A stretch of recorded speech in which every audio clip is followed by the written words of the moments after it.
Yani yaklaşık 5 aya yakın biz buradayız. Sosyal yardımlaşmaya da başvurduk. Herhangi bir şey yapamadılar, yardım. Yalnızca 2 defa yardım yaptılar bize. Ondan dolayı bundan sonra, bu saatten sonra depremzedelere herhangi bir yardım yapamayacağız diye şey geldi bize. Yaklaşık bir hafta önce gelip burada fotoğraf çektiler. Evimin durumunu beyan eden bir belgeyle gittik oraya. Dediler Perşembe günü ödeme yapacağız. Gittik, Sosyal Yardımlaşma Müdürü diyor bundan sonra kesinlikle herhangi bir yardım depremzedelere yoktur.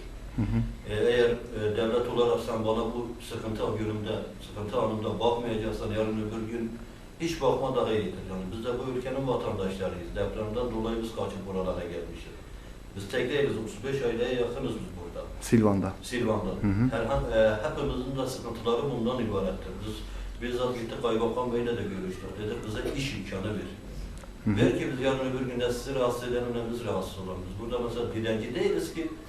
Biz yalnızca Allah rızası için düşmüş insanlarız. Yani bugün devlet olarak eğer el atamayacaklarsa bize, şey yapamayacaksa yarın öbür gün yani gidip kırkızlık mı yapalım, adam mı öldürelim, ne yapalım? Yani bir çare bulsunlar. Sayın Başbakanım olsun, Cumhurbaşkanımız olsun, büyüklerimiz olsun, bu konuya bir el atsınlar. Dün vardı elimizde ama bugün yok. Arkadaşımız sigortalı diye gözlerinden rahatsızdır, adam gidip de yardım alamıyor. Sigortası başkası tarafında yatırılmış. Ama alamıyor. O da depremzede ailedir. Yaklaşık 3 aile bir evde kalıyorlar. 2 tane yetim var ellerinde. Bu insanların yiyecek ekmekleri yok şu an evlerinde.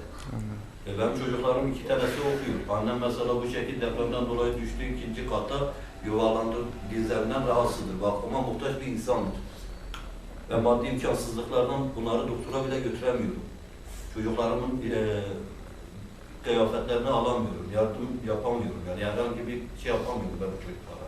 Bakamayacak durumdayım.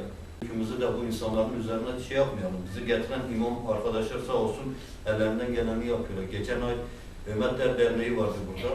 Bunlar getirdiler, gıda yardımında bulundular bize. 2 defa da belediye getirip yardımda bulunmuştu.